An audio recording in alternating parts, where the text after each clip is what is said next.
So before we get started, just a couple of explanations. I'll start with the selfish one.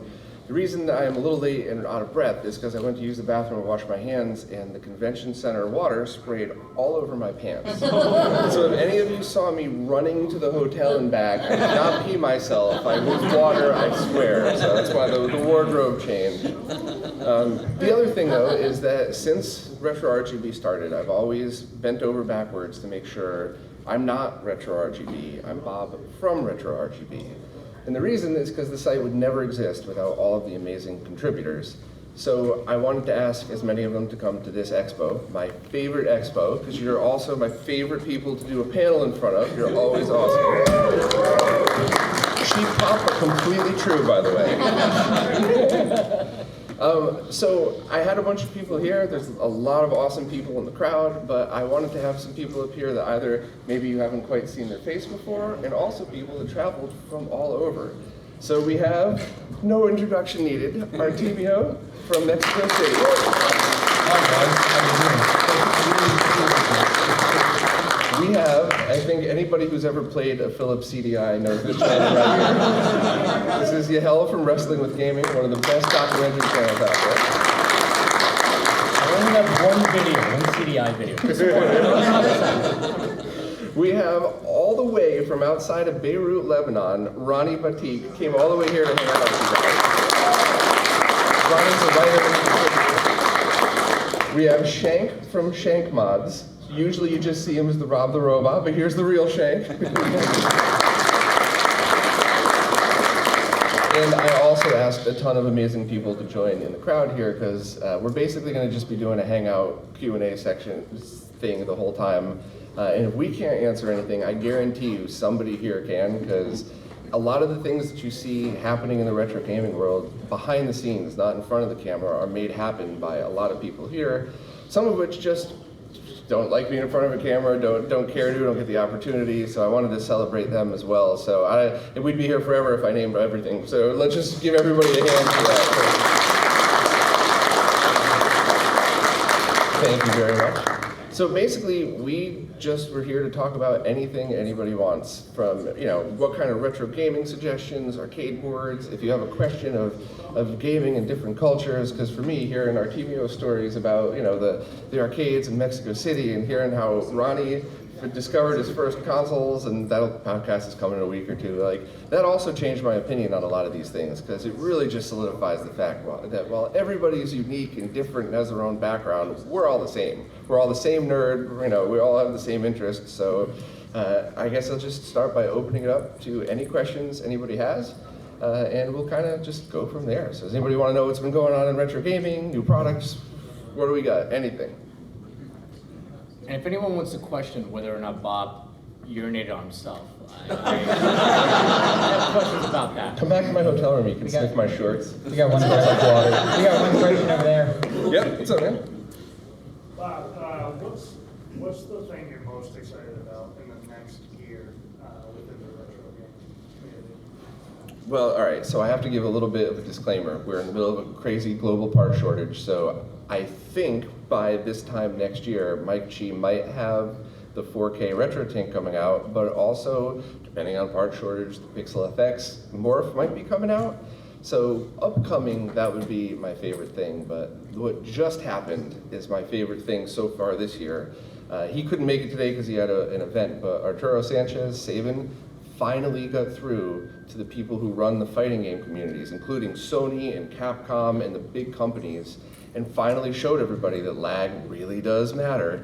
And while it might seem like a small thing now, it's going to have a domino effect where all of these professional tournaments are going to be tightened up a little bit. So I'm a terrible fighting game player, but I like losing because the person next to me is better than me, not because the equipment I'm using is worse than theirs. So he took a lot of heat for it, but he's making it happen. So that's this year's exciting thing. What else we got? What's the cutoff for retro? What's the latest? I think that's a question for the CDI connoisseur right there, because he would still call that a modern technology marvel. So. Sorry, what was the thing yesterday? You were saying that something couldn't keep up with the CDI. Yeah, the new Bluetooth mouse adapter the Bluetooth protocol for mice, the CDI's controller input is so slow that they can't get the mice to work. I don't think that's the proper wording. But I don't know, the cutoff for retro is an like ever-changing thing, right? As time marches forward, so I don't know, like even like when you see like people say, oh, this is an X generation system, even that's like a little questionable too. I don't know, for me personally, anything that I had as a child, I guess, or like before I was like, you know, in my early 20s, I consider retro, but I think that's a question for like everybody. Like, what do you consider like the cutoff? Animal Crossing on Switch. So you're not in your 40s, Well, thank you. Animal Crossing on Switch feels like 30 years ago, right? Yeah. The pandemic, well, So, in my opinion, I'll say, for me, I tend to kind of look at it from the hardware perspective, where I kind of view when it starts to, I think that between 6th and 7th generation, in my opinion, is where the cutoff is.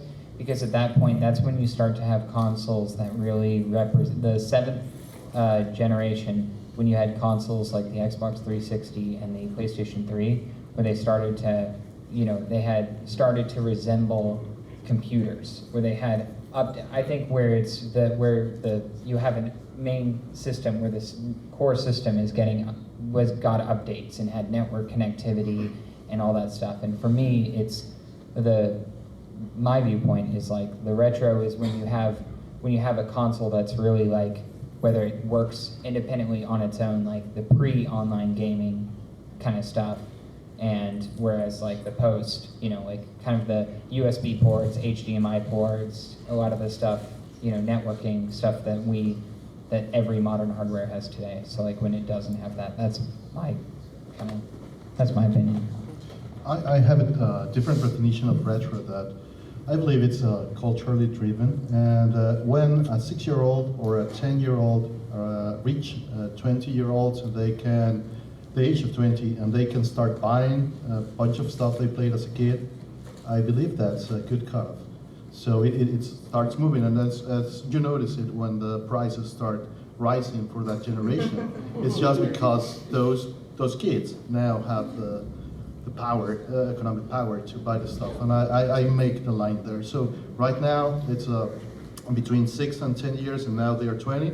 I'm saying 14 years. I would say PlayStation 3, based on that. Cool. What are you running? Because we're RetroRGB, so I want to talk about video signals. So the Dreamcast generation was probably the last one that I would call retro, because this generation had signals like all over the place. I mean, you could do like 240p to 1080i with the original Xbox, right? So the generation that came next was a bit more organized, a bit more streamlined. So probably I would say the last retro console is the original Xbox. But as far as software goes, I mean, it's still going.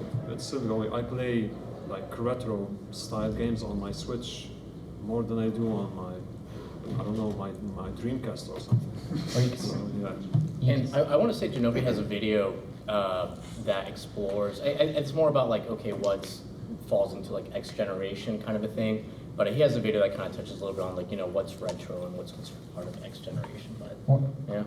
And I guess if it feels old to you, it's retro, right? another way Kind of my thought, yeah. Another way you could look at it is through like what the game companies, what they do is when a game company stops supporting it and starts exploiting it for nostalgia, like that's a pretty good cutoff. That's a great I think that might actually be the right answer. Yeah, because, That would be phenomenal. We did it. We did it. So is the Wii U retro then? Yeah, it would be. Yeah, good But call. that would make the PS4 retro because The Last of Us keeps getting remastered over Yeah, and over. that's right. All right, what's next? Start or component? start as a connector. No, it's a hands. long-running Start. Okay. Component. There you go. And VGA, where are my VGA people at? you are all paid off by HD Retrovision. All right, come on. Period. Next up, Let's go. who we got next? Everybody's always shy at first. What's up?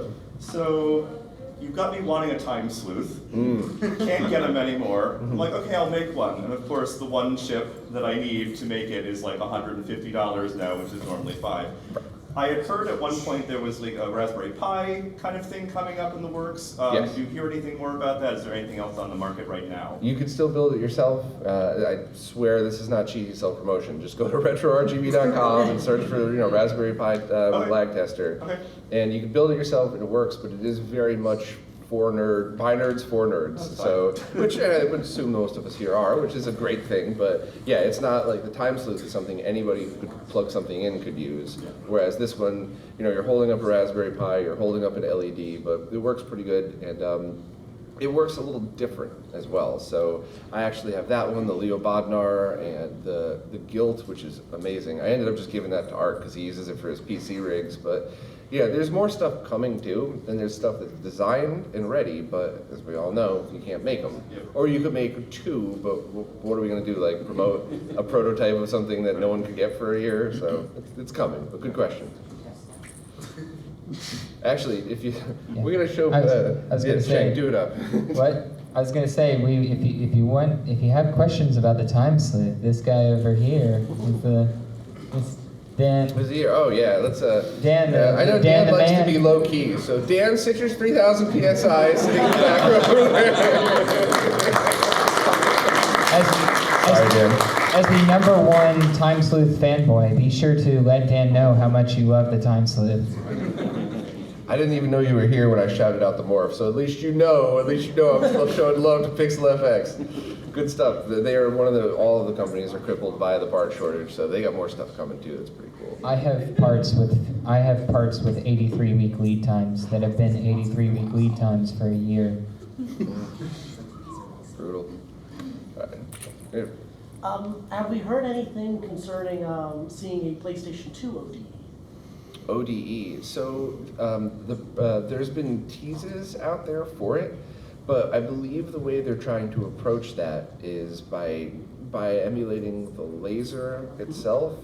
I'm oversimplifying because I'm not even fully grasping that, but it's in progress, and I have no idea when it would be released. But at the very least, you could use Open PS2 Loader and soft mod, so you don't have to even open it up. But does anybody else know any info on that? Artemio, Shank, you might have some inside info on it. Nothing new. I have no idea. Yeah. I can't play Melee on it, so. Anything you? Yeah, actually, you could use the what's it called, the MC2 SIO. There's a memory card. Yeah. There's a memory card, and there's also the for the PS2. You can use the hard drive, Yeah. with the HD Freeman loaders, boot. yeah. And if you have one that's not a slim, you can use a Raspberry Pi as a network device. I mean, not right now with how expensive Raspberry Pis are, but you can use you can network load stuff on the PS2. Yeah, it's a good point. So Tito from Macho Nacho Productions, I think he's there. Yeah, Tito. He did a great video about the memory card one, so that one's great. If RetroNAS, I did a video on how to set up RetroNAS. That's awesome if you want to go over the network. And the hard drive, there's a million tutorials for those out there that are really good. So you will all be held off until a true ODE happens, but it's coming, I hope. Yeah. The big issue with the PS2 is that the USB port is, my understanding is USB 1.1, is that what it is? Yeah, so USB 1.1, which is heckin' slow, so. So 8-bit mods are coming with the memcard Pro for the PS2, and they're incorporating the MC2 or M4 too. Oh, that'd be yeah, neat. yeah, they're incorporating that into the memory card. That's cool. We gotta do a write up on that. Yeah, absolutely, absolutely. All right, who's next?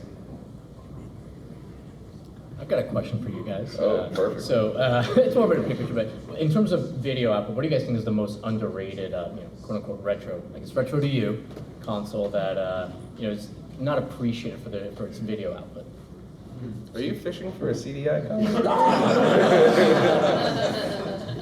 I mean, I want to say N64, but I don't want to get murdered. N64 is the best composite.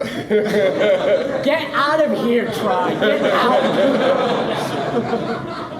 I would 100% agree, to be honest with you. What they were able to do with the N64, with the smoothing, when we first started experimenting with the sharpening, I assumed it would make it better until I sharpened it up and realized, oh, that actually they were hiding how bad they looked. Put that back on. You can hear Try's fist like clenching right now. I would say Dreamcast.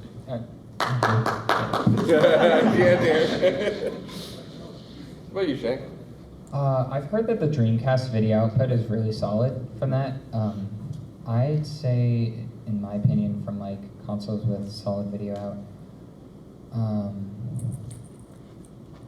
that's a really tough one because like most of the stuff most of my experience comes from like the Wii and the Wii U, and like they each have their own, like GameCube, Wii, and Wii U, because like GameCube and Wii have the 422 chroma subsampling, which sucks. Like it's a really versatile system, but you're crippled by that.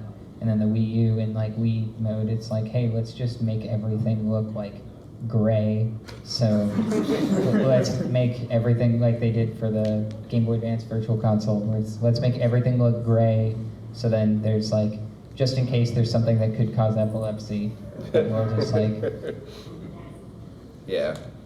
Yeah, with any console that had native digital output, even if it is 422, that's kind of like, it feels like cheating for this question. Yeah, I agree with that. It's more about like what has a good video DAC, and I don't know about that. Dreamcast is definitely real close, I would say too. That's impressive. Dreamcast, it gets a really solid output. Like the Dreamcast output, when we were experimenting with VGA on the Wii and really tuning it, the actual like signal coming out of the Dreamcast was more solid than the Wii's video DAC, even with the Extremes fix and us tuning the...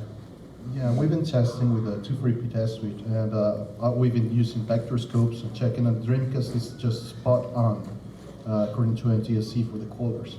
And the video levels are slightly hot, but every single console out there has an out of spec, according to NTSC level, right? And Wii is quite close, but it's a tad bit soft. It doesn't reach the 0.75 volts at 75 on termination, so it's not going to be perfect for HCFR implementation that we made on Dreamcast, but we're going to do our best. It's a second close, the Wii, in that sense. PC Engine composite is amazing. Yeah. What else we got? Hey? What do you guys feel is the best handheld console mod out right now? The Wii. Portables, just saying. Yeah, you asked for the right person that question. I'll start with portables. There's lots of really cool portables. I think the most interesting, I've been saying this for years, I think the interesting thing for handhelds right now, I think PC, like handheld PCs, like the Ioneo, the Steam Deck, the GPD, stuff like that. I've been following it for a while. They've been kind of garbage up until AMD finally hit the threshold where the performance per watt stuff was really solid. People are looking at it like, oh, you can play some new games that are, I think people are looking at it in the wrong way, in my opinion. They're looking at like current AAA games, and they're looking at like emulation stuff, which is like cool stuff it can do, but what I think it really excels at is when you have the kind of Xbox One, PlayStation 4 era games, and Xbox 360, PS3 era games. Those running on these handheld devices is like, it's awesome. It's like you have a handheld version of those consoles, because most of the games were ported to PC. I think, and it really opens up a new library to people who haven't been on PC and stuff before, as someone who has always been a console pleb. So I think that's super interesting. I think the Game Boy Micro has been one of my favorites. That one was really pushing the limits, like with the circuit board, how it has a hybrid circuit board of a flex and a solid board. Like it's two boards connected by a flex core. The 3DS, I think, people are going back like, hey, this was actually pretty good. If you look at the prices now, they're nuts. Yeah, 3DS for like the Super Nintendo on it's solid. Yeah. Like if you the like pixel perfect mode, there's a Super Mario 64 port. One other thing, the 3DS, for those who don't know, that it's 240p resolution tall. So it's 240p and the width is 800 because it has 1 pixel per eye. And some homebrew has been able to, because it's 400, it's 800, it's 240 by 400, 1 per eye. Like so, but some homebrew in 2D mode has been able to use the full 800. So you get the 240p with the scan lines, like because the pixels are doubled, but you get an 800 wide, so it's super sharp across. So like the Super Mario 64 port on the 3DS looks and runs amazing. So that's my answer. Ronnie, handheld mods, anything you like? I want to talk about the Game Gear. I was discussing the Game Gear with Tito yesterday. So the Behar Bros, a few years back, they did this consoleized Game Gear, something that I thought was impossible. So they took this RGB out, board made by Tim Worthington, Right. the person behind the NES RGB, and they built this small box that looks like a hi-fi stereo from the 90s, where you could plug your Game Gear games and play it in RGB. I mean, granted, you're still playing like a Game Gear at a native resolution on your TV, so it's not full screen. But that's probably my favorite mod. So I hear some cool things are coming for the Game Gear this year. So keep on checking Tito's channel for that. Yeah. Mine is definitely a person named Oleg has made a drop-in replacement board for the Nomad. I know Nomad's a handheld, but it's a Genesis, but if you wanted to, I don't think you even need any soldering. You do need a little bit if you want some of the extra features, but if you have just a screwdriver, you'll be able to get it in. Another awesome video from Tito there, but I just loved the approach of it because it's just anybody could do it, it's high quality, and the only reason there aren't, every store has them is part shortage. But I think Oleg said they're coming pretty soon for another round, so I like that one. What about you? Now, Portal CDI? Well, there is a portable CDI, Yeah, but it's not a mod because Phillips. See, Phillips. Bob, you okay? I'm sorry. See, Philips future-proofed themselves. You can use their light gun on modern TVs. No mods needed. You don't have to mod the CDI. If you want a portable CDI, there's several portable models. And Bob, what did you tell me about the CDI screen earlier? Zero sarcasm. It was absolutely beautiful. I was so impressed. Thunder in Paradise. Hulk Hogan's muscles, 240p resolution for that LCD screen. You can definitely tell why Al loves it. Yeah, you had a look of lust in your eyes when you were talking about it. It was a little scary. But I mean, I'm not a big portable player anyway, so I really don't have anything to add. I do like my backlit LED modded Game Boy. So that's about it. I'm not huge in modding portables ones, but the Neo Geo Pocket, I like it very much, and the screen mods that have been around here, they're really nice. I like that. I believe that console could have been so much better with more software, and obviously third-party support. But it's lovely that they got like Ace and K versus Capcom there working up to the way it does, but it's amazing. Yeah, I don't have much to say about So, and sorry to put you on the spot, Tito, but if I remember correctly, there was the original Neo Geo Pocket Color backlit mod. It was a smaller screen, but now there's a larger one that fills it better, correct? All right, so if you're looking into that, definitely check out Macho Nacho on YouTube and check out you did a video on that one too, right? I did a video on both of them. So the one that makes it smaller, and then you can get like a screen lens that kind of covers the border, and then there's the full-size IPS. Perfect. Yeah, all right. And did one look significantly better than the other, or the newer one was just better and bigger? The IPS one looks really good because I believe the one with the smaller screen is the TFT panel. Oh, all right. IPS and larger, so perfect. Yep, that's the only one yet. Thanks, Tito. All right, we have another question over there. Just real quick about the Nomad bot from Bullock. Do you think the price is going to come down on that after chip shortage, or is that? I think the prices are going to come down on everything after the chip shortage, but we're looking at least another year. So, not for the chip shortage, not for OLED sports.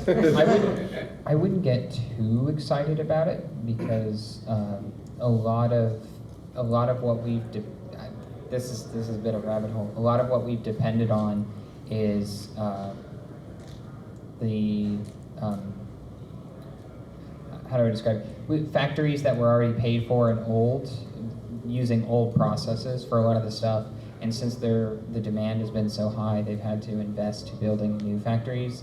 And since they aren't really amortized, like they're building old node factories for that. We've seen a lot of long-term price hikes for chips. So I don't know how much availability will improve, but I don't know how much prices will actually improve for the chips themselves in that regard. I agree 100%, but I was thinking from the perspective of that $5 FPGA that's now 150. Oh, that's yeah, going to yeah, go yeah. back down. But you're 100% right about the rest. All of the chips cost more, even at non-scalper prices. So, he had a question. Going back to the portables, why do you think there hasn't been another 3DS, so you can output it to the TV? Because there was like that kit. Yeah, Pixel FX. Where's the 3DS TV kit that Woozle was teasing? Is that coming? Is that on your 3DS TV kit? Is that on the roadmap yet? It's not on the radar, but I mean, talk about stuff every day. I've got a. Wasn't Postman Mods was working on it? Whoever had it in Japan, it fell off and then nobody's done it. Like everything's with like YouTube and world getting more popular. Stuff like that's pretty hard. I got a friend who's done DS video out and stuff like that. He's like, I want to do a 3DS output, but I need to be able to analyze the video signal. I need a 1 gigahertz scope, which is like a $20,000 piece of equipment. So there's a bit of a barrier to entry for. But there was a kit that did it. Right? You're talking about the USB output kits, right? Yeah. The capture card. There's a company in Japan, they closed shop. They're making them again. They still sell Yeah. it, but like if you want to get it now, it's like $1,200 because there's like not. It's because the installation takes like 4 hours. I don't know if Ben's here. Ben's here. Yeah, Ben. Yeah, it's pretty amazing. He says it takes 3 hours to 8 hours. Yeah, so you're spending. I mean, the kit's expensive, but you're spending money on labor, and this is one of the many projects that I would say do not do unless you're intermediate to expert. Because I mean, Ben does this all day long, and if it takes him hours and hours to do, even on his 100th one, I probably couldn't do it at all. So that you're paying for the labor, but that's what a lot of these kits are designed to do. Is the more advanced ones that at least people have been teasing, you take it apart. It's exactly like what Tito showed for the DS composite video out mod. It's very plug and play if you could remove the top shell. So that's the stuff that we're waiting on. But the USB ones are still available. It's just if you're a pro streamer that loves 3DS, it's kind of a must buy. But for all the rest of us, it's really if you love it, cool. But at the moment, it's still, I would consider it like a pro piece of equipment. Do you think somebody make like a Wi-Fi, or do you think there's just not a better version of it because, like you were saying, it's very difficult to. I think the new versions are coming, and I just think there's a lot of people that need to iron out the last details. I shouted out Postman, but Ronnie corrected me. He's coming out with the DS mod soon, The not DS the Lite 3DS. one, Yeah, sorry, thank you. All right, next, who we got? Question? Yep. Hey. Yeah, on one of your recent shows, you talked about the mystery encoder mod for the arcade one of Street Fighter. It's like an input lag update, essentially. Being that that's an online fighting cabinet, do you think that creates kind of competitive advantage for the folks that do it versus those that don't or aren't aware of it? Well, luckily, we have Justin from Console Kids here. So, have you tested the new low latency mod for the arcade one-up? I haven't seen it. I've seen reviews on it, and what I understand is what they did was they eliminated the input at the Android level, right? So they rewrote the driver that takes the controls in, and that's where they did the reduction. So it's custom firmware, so if you load that firmware, you can't go online gaming with it to compete because it's a totally different Android? I don't know about that, because I think they just replace that part of the operating system, so a lot to play with. That's all right. So that's an interesting question we got to follow up on because, you know, actually it's kind of a good thing some of the pro players aren't here because they wouldn't consider Arcade 1-Up things that you would game on because of the variable input latency. Because when you have people here, I mean, I think we got Tech in the crowd somewhere. He's one of the best Chun-Li players on the planet. He would notice immediately if there was any difference from original to Arcade 1-Up. So yeah, I mean, I think while you make a good point and it's something we should research, I think it's, if you're already playing on a variable latency thing anyway, it's more should just be fun tournaments, not, you know, not serious sponsored stuff. Any thoughts on that? Artemio, you always have a level head for things like this. I'm a little more harsh on laggy emulation. Well, it's just as you said, there are different uses for different tech, and everybody can just like figure out what their needs are. But the problem is that a lot of people don't want a fast response. I know that's not your case, or most of the people here, but it's best to just try and give general answers that try to orient into what kind of thing can help somebody. So if this has a market and this has a use, right? Just as you said, if there's a line there for professional and for fun, right? That's it, I guess. Cool. Shank, I know you hate lag as much as I do. Any thoughts on that, or is it just? I am uneducated on this specific application we're talking about, so I'm gonna keep my mouth shut so I don't say something stupid. Cool. You should teach me how to do that. All right, who else? So if you guys had about 4 weeks of unlimited time, what would you work on that you haven't been able to? Oh, that's a crazy problem.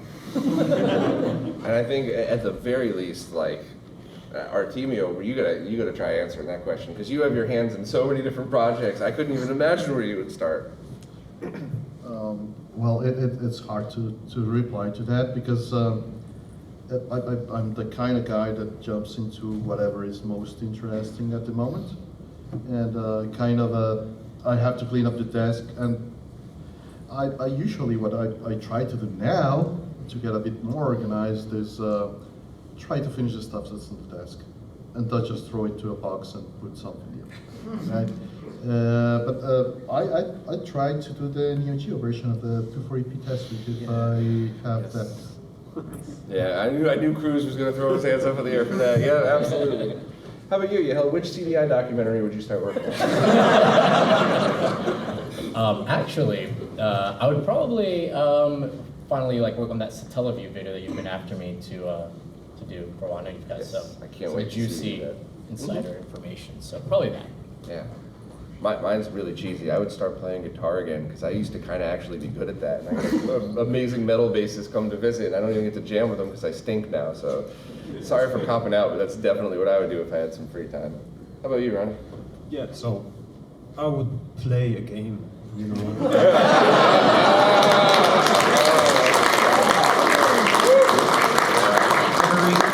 You ever feel like you reach the point in your life where you're not sure if you like video games, you just like the idea of video games?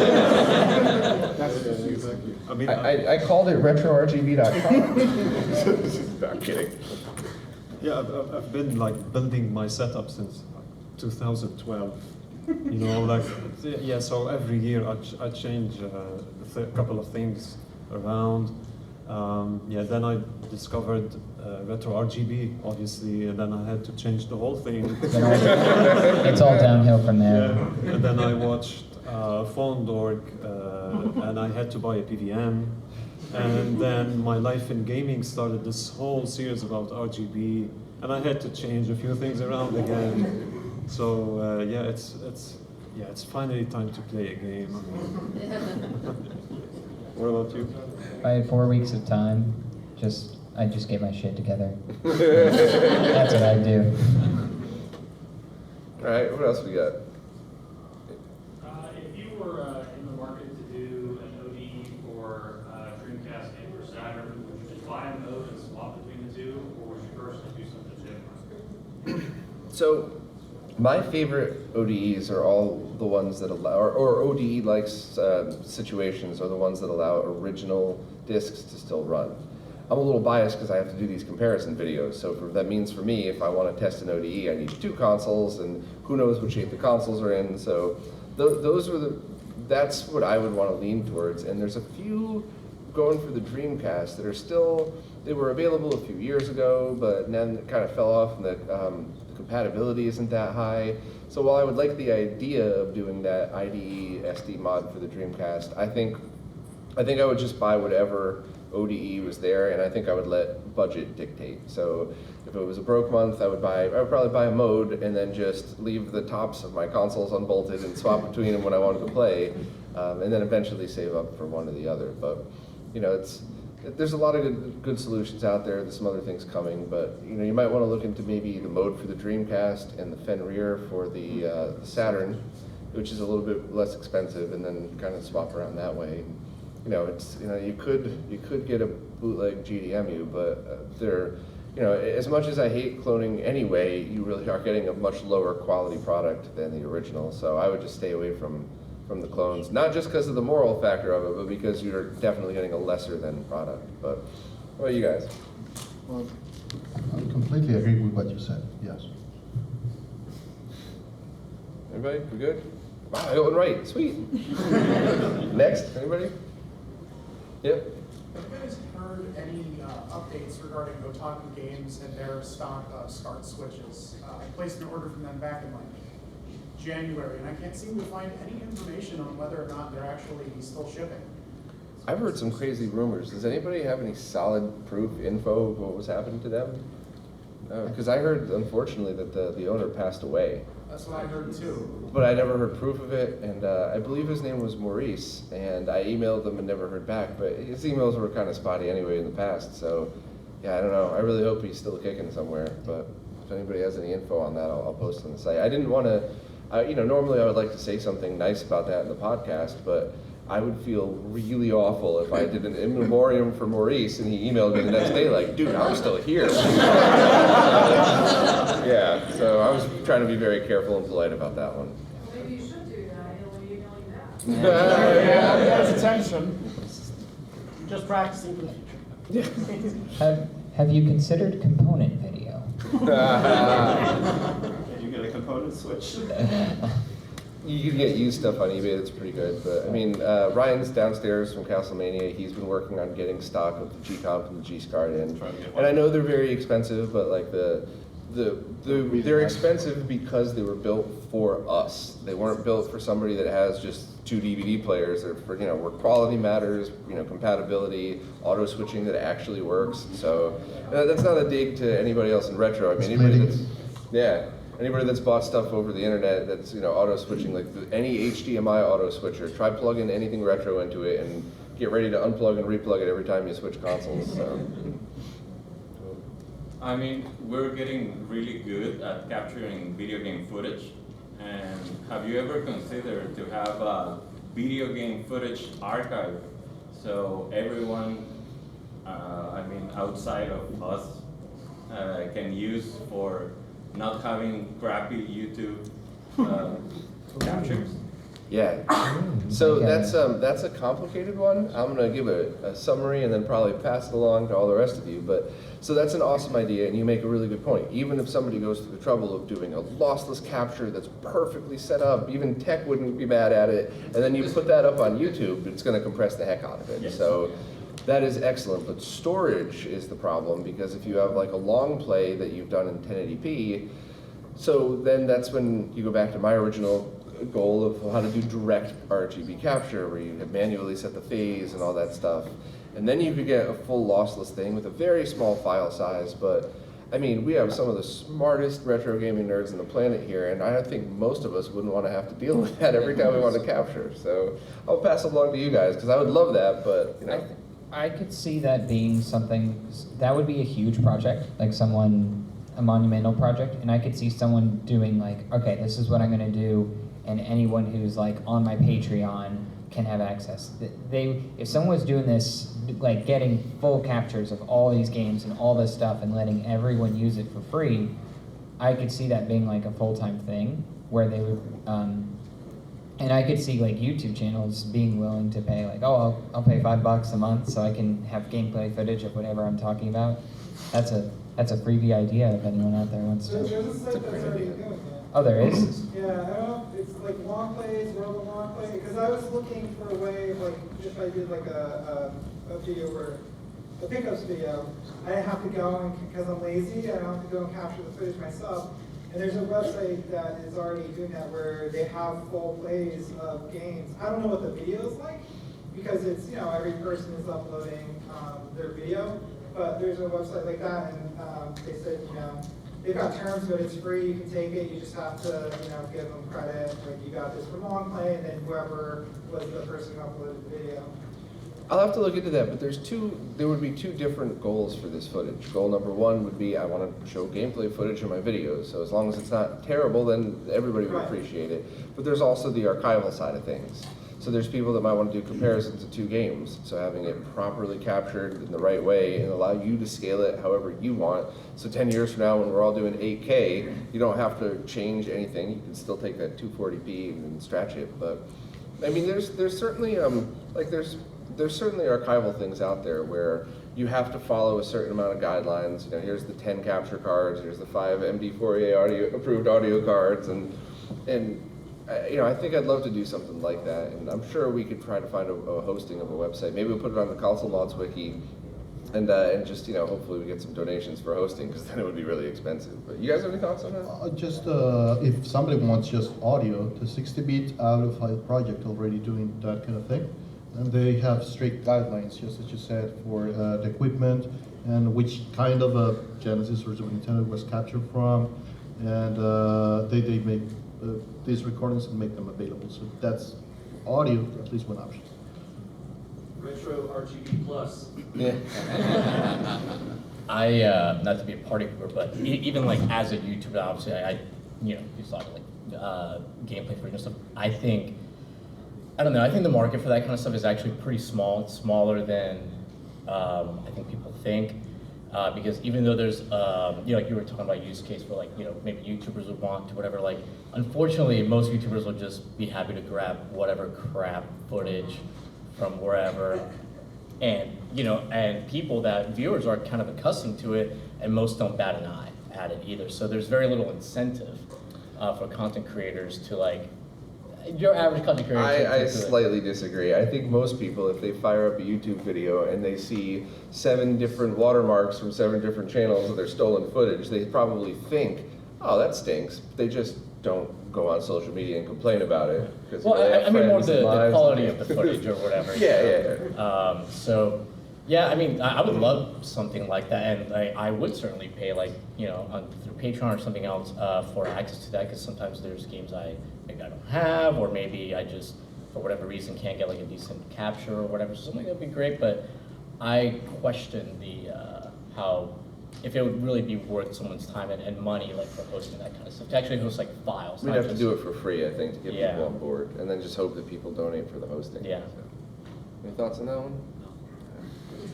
Has Nintendo launched a lawsuit right now because you used one image of Mario in any of that? Well, yeah, no, I'd be smart about that. We would host it in a country that would make it hard for Nintendo to bully us. Just do archive.org, that's more. True. Well, they're having lots of legal issues lately too. Yeah. If you can, I definitely recommend donating to archive.org. I mean, it's a great resource for lots of stuff.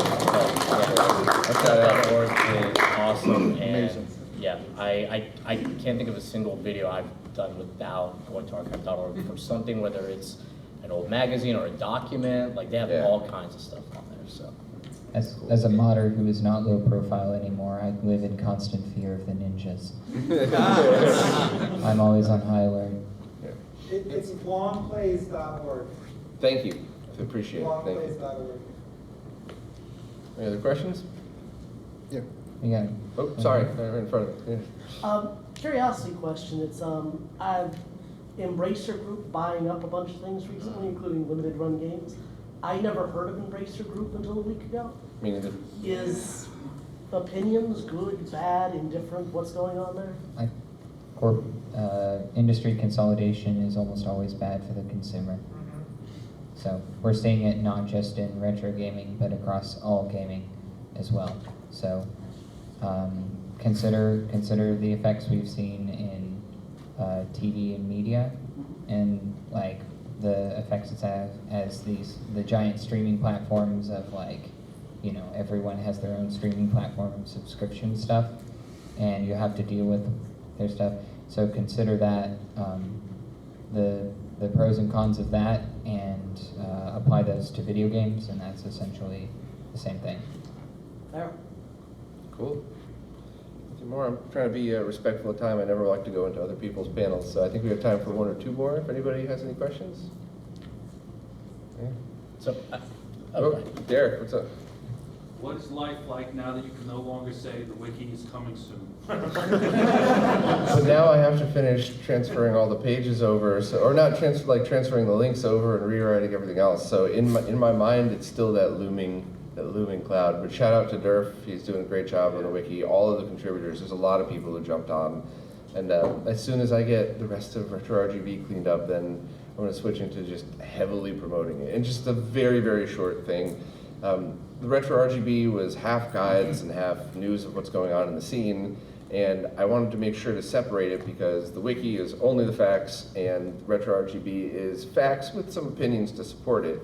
So we split them up. Durf took on the wiki side of things, and I still have to go to every single page. I mean, we have thousands of pages now on the site, and I have to go and make sure that every guide points to the correct part of the wiki or back to something else. So that's going to be a while, but we yeah, it's still a little bit of a looming pressure. But yeah, shout out to Durf and the Council Mods Wiki for doing all that. So, yeah.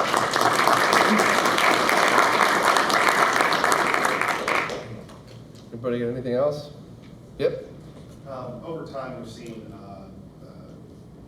people create new things like for the retro community, like the Analog MT, or like the retro game to connect original hardware and such to a console. Are you aware of any projects, or do you think in the future there could be projects that are just retro-oriented displays, such that, either going backwards to the CRT world or going forwards in terms of like adapting the 8K or such to, the Yeah. to Awesome question. Like Yeah, Shank, start out, man. Okay, I'll go for a bit, so you may want to. All right, well, I'll give the short version and then we'll let Shank jump in. But basically, in order to make a CRT, because remember in the mid-2000s, you can get like a decent 13-inch CRT for $100. It's like $1 billion factory, and they have to sell hundreds of thousands to get it at that price range. To make them by hand, that's why the person I interviewed, Kurt, they're $3,000 or $4,000 each for the handmade ones, and that's even kind of cheap considering the labor that goes into it. So there's no chance of CRTs coming back. Sad to say, I know, but I think it's as long as we get motion blur, lag, and CRT scanline emulation all coming together, that will be the true representation. And there's a lot of amazing people working on these things. So we'll see. There'll be small steps on the way, small jumps. Even the modern scalers that we got now, and Pixel FX, including the CRT filters and their HDMI mods. The Mister team putting that in Mister. That's the baby steps in the right direction. But yeah, Shank, you want to take over now? Yeah, I want to say, so there's a few things I'm kind of looking forward to. First thing I want to say is, the tough pill to swallow is that CRTs are not coming back. There's not more tubes. Like it's, a lot of things you're like, oh, it's probably not, but this is one of those things where the economics are so insane that no new tubes are ever going to be like tubes that were high-end, like fine pitch, like the kind of stuff we like. Maybe there's some like military stuff where it's like tiny, like specific phosphor stuff, but this kind of what we refer to as CRTs are never coming back. A small parenthesis there because it's related. Knowledge on making that happen is also lost so fast. That was my next point. And also, it's not companies that make things, it's people that make things. And the engineers that did all this CRT stuff, most of them are either dead or they're so old that their health is slipping. Way to end this panel on a high note. Okay. Keeping it positive on our way out. I'm setting things real, but I'm moving to the next stuff. Okay. So the question is, that's the tough pill to swallow. It's dying, and that's why there's so many people working so hard to preserve what we have and the knowledge we have. So moving forward, we will need to find a new solution. And back to what Bob was saying, there's really three things that separate a CRT, and that's the first one is the latency, right? So you got the latency, then you have the where it responds and all that stuff. Then you have the like motion blur, and then the stuff like that where it's very clear, and then you have the aesthetic, which is like the how it looks, the kind of you guys know who've seen CRTs, they have this like look to them. So they need a way to replicate all of those, and using high-res displays, we could get pretty close to replicating them once we have more emissive display technologies. So my eyes right now, another thing that's interesting, I want to step back, is the open source CRT project. Yes, Thomas. Yeah. That Thomas's project is nuts. While there will be no more tubes, what we can do with the tubes we have is interesting, because all the tube is, it's just shooting the electrons forward, and the chassis flings the electron beams everywhere. And if you build your own chassis, the tube is not limited to the amount it can be flung around. So you can run if you have the proper electronics, you could take a consumer tube and run it at 240 hertz. You could run it at even higher. You could run it, it's the limitation of physics with the electronics we have. So, imagine consumer 15 kilohertz sets, just the 240p sets, being able to run like 720, 1080, even 1440 resolutions. You're limited only by the density of the phosphors you have. So rebuilding stock that's already out there with new parts. Yeah. It's like rebuilding an old car, putting a new engine in an old car. Cool. Right, yeah, way to turn that around and save it. Yeah, I know. And I can get into I think with micro LEDs and once quantum dots, they're able to become emissive by. Right now, quantum dots are charged through.